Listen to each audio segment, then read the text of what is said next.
La Russie et la Chine sont vues comme des alliés inséparables, mais en réalité, cette amitié sort à de nombreuses contradictions. Dans cette vidéo, tu vas comprendre pourquoi le lien russo-chinois est en réalité plus fragile qu'on ne le croit. Ça commence tout de suite. Déjà, pour remettre en contexte les relations russo-chinoises, il faut savoir que pendant une longue période, durant la guerre froide, la Russie et la Chine ont eu des relations extrêmement tendues. En effet, ces deux pays s'affrontaient pour le leadership du communisme mondial, avec un point d'orgue à cette rivalité 1969, où ces deux pays se sont affrontés directement pour des régions autour du fleuve l'Amour.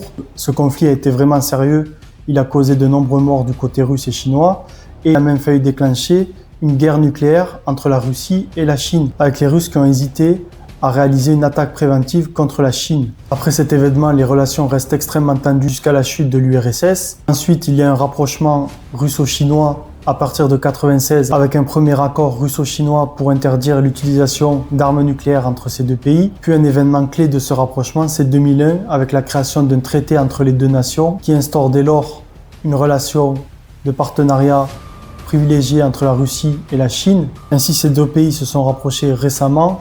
Il n'y a pas de lien historique d'amitié entre la Russie et la Chine. Ces deux pays s'étaient en effet rapprochés à la fin de la guerre froide afin de contrer l'hégémonie américaine. Ainsi, on peut comprendre que l'alliance russo-chinoise n'est pas née d'une relation historique approfondie, mais plutôt d'une alliance de circonstances contre l'Occident. L'alliance russo-chinoise est plus fragile qu'il n'y paraît. Cette relation est donc récente, mais l'intensification de cette relation est encore plus récente. En effet, il date de la guerre en Ukraine, car à cause de la guerre en Ukraine, les Européens ont sanctionné les Russes, ce qui a poussé les Russes dans les bras des Chinois. En effet, les Européens étaient le premier partenaire économique de la Russie avant la guerre en Ukraine, et dès 2023, après le début de cette guerre en 2022, les Chinois sont devenus le premier partenaire des Russes. Mais si on y regarde de plus près, les Chinois sont dominants dans cette relation. En effet, les Chinois exportent en masse du matériel électronique à la Russie, ce qui crée une dépendance aux Russes qui, à cause des sanctions, se fournissent uniquement en matériel électronique de par les Chinois, alors que pour les Chinois, une grande partie des exportations russes vers la Chine se compose de pétrole et de gaz, qui sont des matières premières qui sont remplaçables. La Chine peut se fournir en gaz et en pétrole dans d'autres parties du globe. Ainsi, quand Sergueï Lavrov parle de partenariat équitable entre la Chine et la Russie, comme on peut le voir dans cet article sorti du TASS, on peut comprendre en fait que Lavrov nous ment.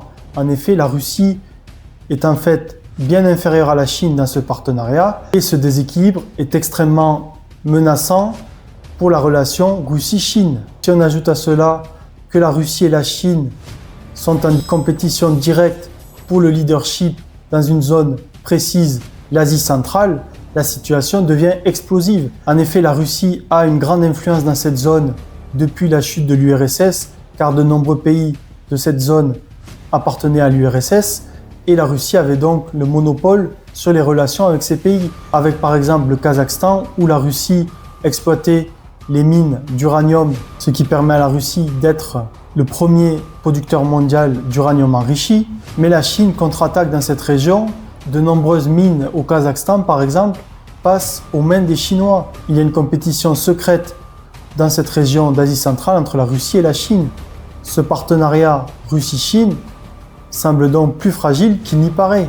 À cette compétition de zones d'influence s'ajoute une compétition territoriale. En effet, les régions autour du fleuve l'Amour sont contestées entre la Russie et la Chine, car la Russie, grâce à des accords datant de plusieurs siècles, avait récupéré une partie des territoires chinois autour du fleuve l'Amour. Cela a été vu par les Chinois comme une rancœur historique.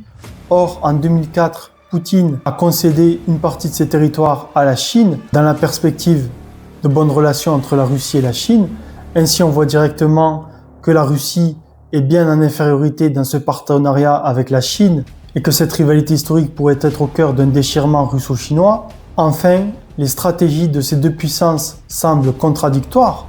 En effet, la Russie s'efforce de dominer le monde grâce à sa puissance militaire, avec notamment le développement de son arsenal nucléaire, car la Russie a le plus grand arsenal nucléaire du monde. La Russie cherche également à moderniser son armement, lance des opérations comme l'opération spéciale en Ukraine, alors que les Chinois, eux, visent plutôt une hégémonie mondiale grâce à l'économie. Or, ces deux stratégies sont totalement contradictoires, car la Russie prend le risque d'avoir des sanctions, de pénaliser l'économie mondiale pour assumer son hégémonie, et cela est contraire aux intérêts chinois. C'est pour cela que la Chine n'a pas manifesté de soutien direct à l'opération spéciale de Poutine en Ukraine. La relation russo-chinoise, bien que solide, pourrait s'avérer bien plus fragile qu'on ne le croit. Cette relation pourrait vite se détériorer, ce qui bouleverserait l'ordre géopolitique mondial. La question n'est plus de savoir si cette relation russo-chinoise va se détériorer, mais plutôt quand et pourquoi. Si cette analyse géopolitique t'a plu, je t'invite à t'abonner pour retrouver de nouvelles analyses. Et n'hésite pas à aimer la vidéo, ça soutient beaucoup la chaîne.